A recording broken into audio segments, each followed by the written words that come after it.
Iya, jumpa kembali bersama Cucu Luther di sini.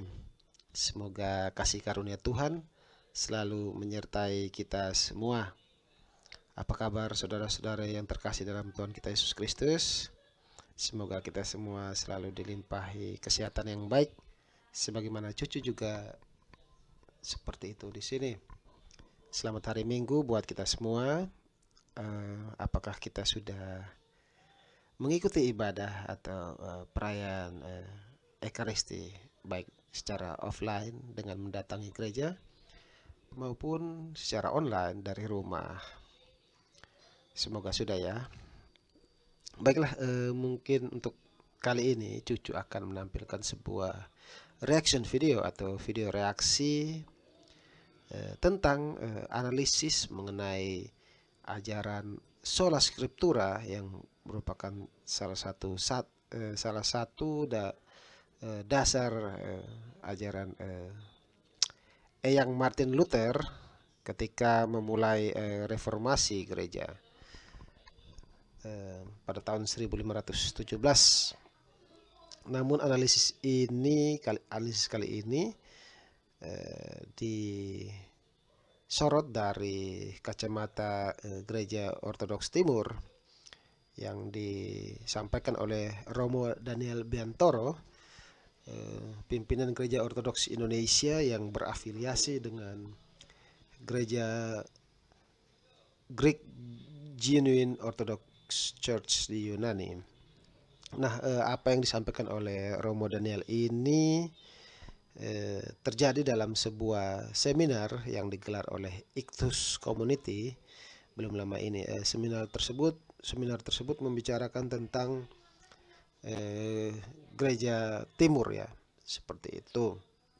Nanti Cucu akan mengajak kita semua untuk menyaksikan penjelasan-penjelasan dari Romo Daniel, dan di tengah-tengah video akan Cucu berikan reaksi atau menempali atau menambahkan beberapa keterangan yang Cucu anggap perlu.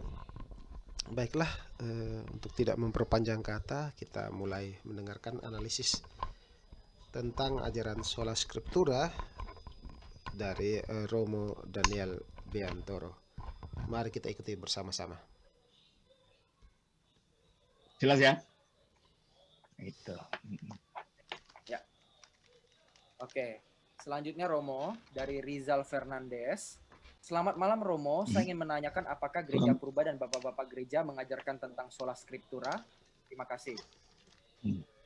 Ya gini aja, coba pada waktu zamannya Rasul Scriptura sudah ada belum? Belum. Renung kan? Ada belum? Belum. Nah, gimana para rasul bisa mengatakan sola Scriptura? Iya, bagaimana tuh? Belum ada. Oh iya. Injil saja baru ditulis, dikanonkan belum. Dan surat pertama yang ditulis bukan Injil kan? Itu Iya. surat ke Yakobus tahun 46 kalau tidak salah. Iya, Romo, betul. Dan baru kemudian surat-surat Paulus itu adalah surat 1 Tesalonika tahun 58. Nah, itu baru ditulis loh. Belum dikanonkan. Iya, Masih betul. nunggu lama lagi. Kalau gitu berarti ajarannya para rasul menggunakan apa? Ajaran lisan. Makanya Bapak gereja ini penting karena apa? Mata rantai langsung mendengar gurunya ngomong gitu loh. Itu, dengar ya. Mendengar gurunya itu mengajarkan. Coba kita baca di dalam Lukas 1 ayat 1 sampai 4. Lukas 1 ayat 1 sampai 4. Nanti akan Cucu bacakan ya. Ajaran sola scriptura itu adalah karangannya Luther akibat melawan gereja Roma Katolik yang dianggap oleh Luther menambah-nambah kitab suci gitu loh sebenarnya. Catat ya, Romo Daniel mengatakan bahwa ajaran sola scriptura adalah karangan Martin Luther. Mari kita lanjut lagi. Sebenarnya itu sudah ada dari zaman purba, itu zaman reformasi Protestan munculnya. Ya, tidak ada dari zaman purba. Coba kita baca di dalam Lukas 1 ayat 1 sampai 4. Baiklah, Cucu akan bacakan di sini Lukas 1 ayat 1 sampai 4. Theophilus yang mulia, banyak orang telah berusaha menyusun suatu berita tentang peristiwa-peristiwa yang telah terjadi di antara kita, seperti yang disampaikan kepada kita oleh mereka yang dari semula adalah saksi mata dan pelayan firman.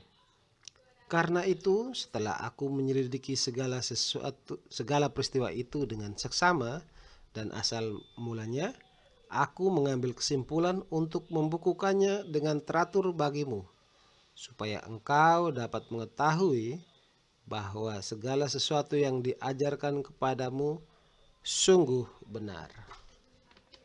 Ya, itu adalah penjelasan dari isi dari Injil Lukas bab 1 ayat 1 sampai 4. Mari kita ikuti penjelasan Romo Daniel mengenai perikop itu seperti apa. Saya baca nanti. Mari kita lihat pelan-pelan ini. Kita melihat apa sih yang terkandung dalam kata-kata Lukas ini, ya. Ya, baik Romo. Theophilus yang mulia. Theophilus itu salah satu anggota terhormat di dalam komunitasnya Lukas. Banyak orang, ya mungkin orang di sekitarnya itu telah berusaha menyusun suatu berita. Berarti adanya berita dulu. Yang mereka dapat berita. Betul. Ya, tentulah bukan beritanya bukan berwujud di TV. Di TV belum ada, atau surat kabar, atau percetakan belum ada. Beritanya adalah berita lisan. Ya, banyak orang berusaha menyusun suatu berita. Berita apa? Tentang peristiwa-peristiwa yang telah terjadi di antara kita. Jadi peristiwa terjadi dulu, lalu tersebar berwujud berita, mau ditulis orang, gitu kan? Jadi kalau gitu Injil itu bukan kitab yang turun dari langit, peristiwa. Peristiwa apa? Peristiwa tentang Yesus. Kematiannya, penyalibannya, penguburannya, kebangkitannya, kenaikan surga, peristiwa ini. Lalu ini diberitakan oleh para rasul secara lisan. Terus peristiwa yang telah terjadi di antara kita seperti yang disampaikan kepada kita.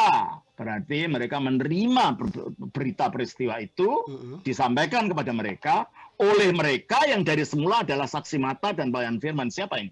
Ya para rasul. Para rasul lah, betul. Jadi mereka mendengar ajaran risal dari para rasul. Ya.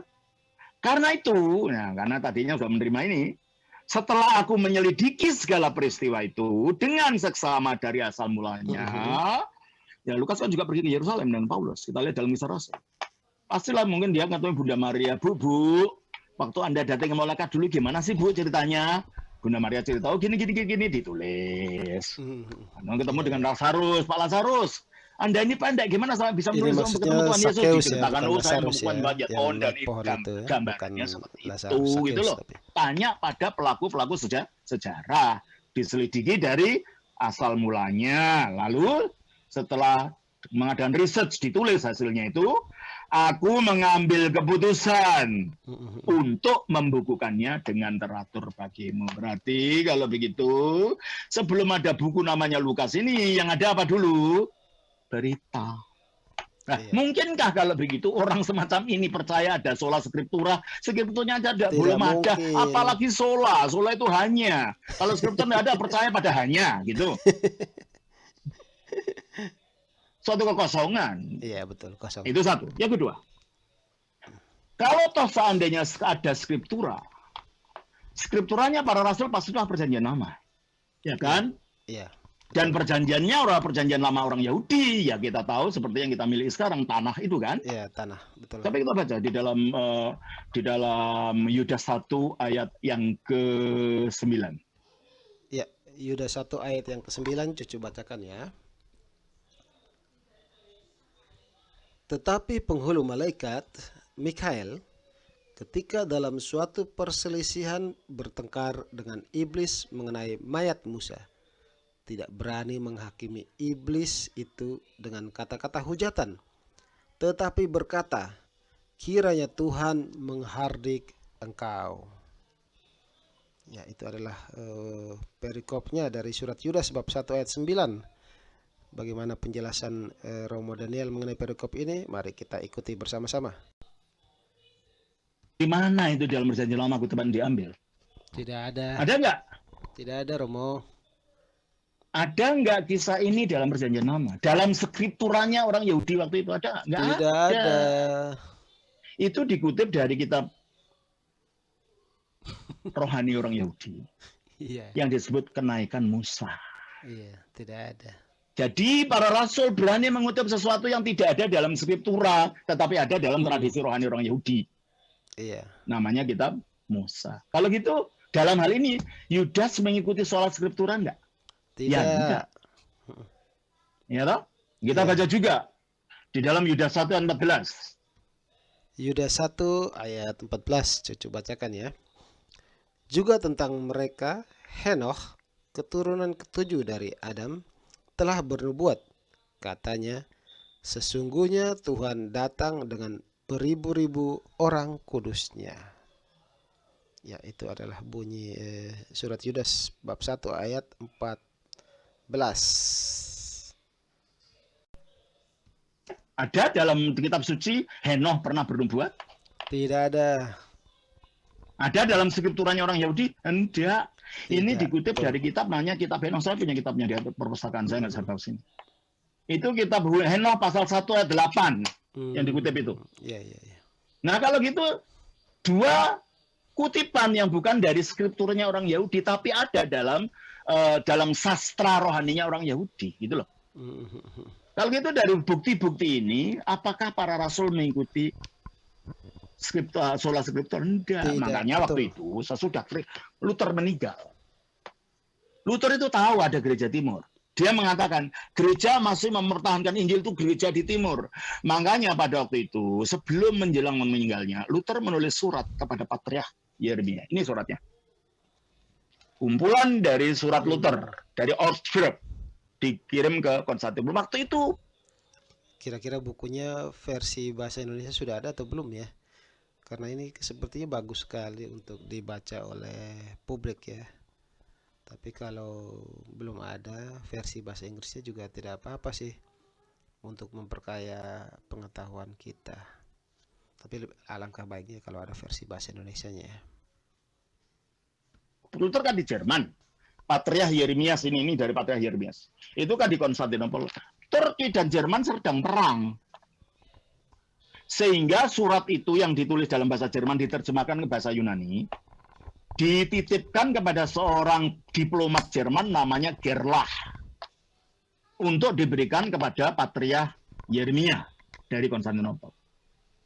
Sayang, akhirnya perang usai, Gerlach baru bisa ke Konstantinopel menjadi diplomat Jerman, suratnya baru diberikan ke Patriark Yeremia. Tapi akhirnya karena Luther tidak ada yang melakukan korespondensi, itu orang-orang berikutnya, pengikutnya Luther, ya lain lah.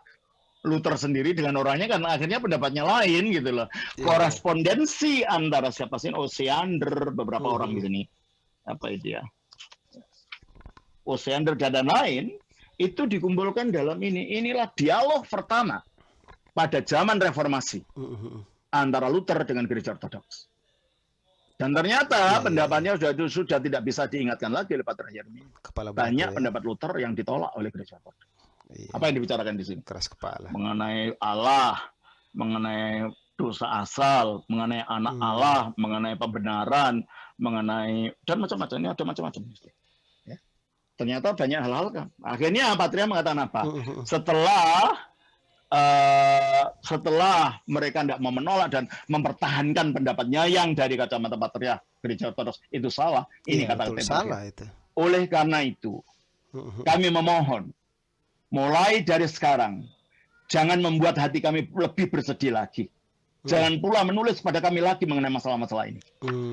Coba ditolak akhirnya karena kamu sudah keras kepala, tidak mau mendengarkan ajaran para rasul, ajaran gereja purba. Nah itu makanya ini ada perlu ya saudara-saudara yang sekolah teologi perlu punya data-data ini bukan asal ngawur aja, ini ada datanya. Biar bisa ini data dari zaman reformasi. Sejarah kekristenan dengan benar gitu. Nah itu jadi kalau kembali kepada sola scriptura ya enggak lah. Zaman para rasul skripturanya aja belum ada perjanjian baru kan. Iya.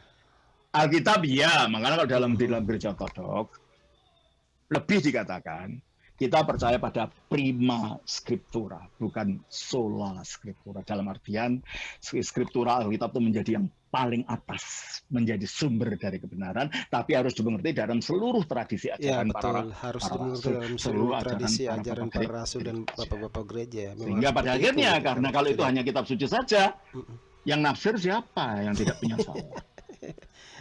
Ya ini bagus sekali apa yang diungkapkan oleh Roma Daniel, dan seringkali cucu temukan bahwa banyak orang penganut sola scriptura mereka mengatakan bahwa biarkan Alkitablah yang menafsirkan dirinya sendiri. Bagaimana bisa? Alkitab itu kan kumpulan tulisan, itu dia dibaca berarti penafsirannya dilakukan oleh orang yang membaca Alkitabnya, dan sehingga tidak mungkin jika mengatakan Alkitab menafsirkan diri sendiri. Masalahnya mereka yang menafsirkan Alkitab itu mereka mengklaim bahwa itu adalah tafsiran yang benar, dan mereka mengatakan bahwa itu Alkitab telah menafsirkan dirinya sendiri. Bahkan celakanya lagi, mereka masing-masing melakukan tafsiran yang berbeda-beda dan mengklaim bahwa tafsiran mereka adalah sesuai dengan tuntunan Roh Kudus. Ini namanya mencatut nama Roh Kudus, dan hal itu tidak tepat, menurut cucu tidak tepat. Oke, kita lanjut dulu ya sebentar ya, tinggal sebentar lagi nih. Nah itulah akhirnya menimbulkan macam-macam teologi, macam-macam pendapat. teologi, Akhirnya kitab macam-macam suci tidak punya otoritas, denominasi. tergantung orangnya siapa yang menafsirkan. Ya, Gitu. betul. Kitab suci tidak memiliki otoritas, tergantung siapa yang menafsirkan. Catat itu ya. Dan itu akhirnya orang melihat gimana sih kebenaran kitab suci. Kitab suci itu satu kok, ajarannya macam-macam, makanya ada di situ adanya. Betul, Itu yang membuat saya jadi ortodoks. Betul, seperti itu. Karena masalah ini gitu. Ya itulah Romo Daniel ini kan aslinya orang Protestan ya awalnya, terus kemudian masuk ke Ortodoks. Nah, apa yang cucu yakin sekali para peserta seminar ini kan kalau tidak salah kerjasama antara Iktus Community dengan sebuah sekolah teologi ya di Jakarta Utara, di daerah Kelapa Gading kalau tidak salah. Cucu yakin perkataan Romo Daniel yang keras ini pasti memerahkan kuping banyak peserta seminar tersebut yang merupakan mahasiswa-mahasiswi dari sekolah teologi itu ya. Tapi tidak apa-apa, namanya sebuah kejujuran harus diungkapkan seberapa pun sakitnya efek dari yang ditimbulkan oleh sebuah kejujuran. Dan terima kasih buat Romo Daniel yang sudah memberikan penjelasan-penjelasan yang mencerahkan. Dan memang seperti itulah ajaran sola scriptura, pada kesimpulannya bukan merupakan ajaran dari para rasul, bukan merupakan ajaran mula-mula, namun karangan dari Martin Luther ketika membangkang terhadap gereja. Baiklah, mungkin untuk sementara sekian dulu ya video dari cucu ini.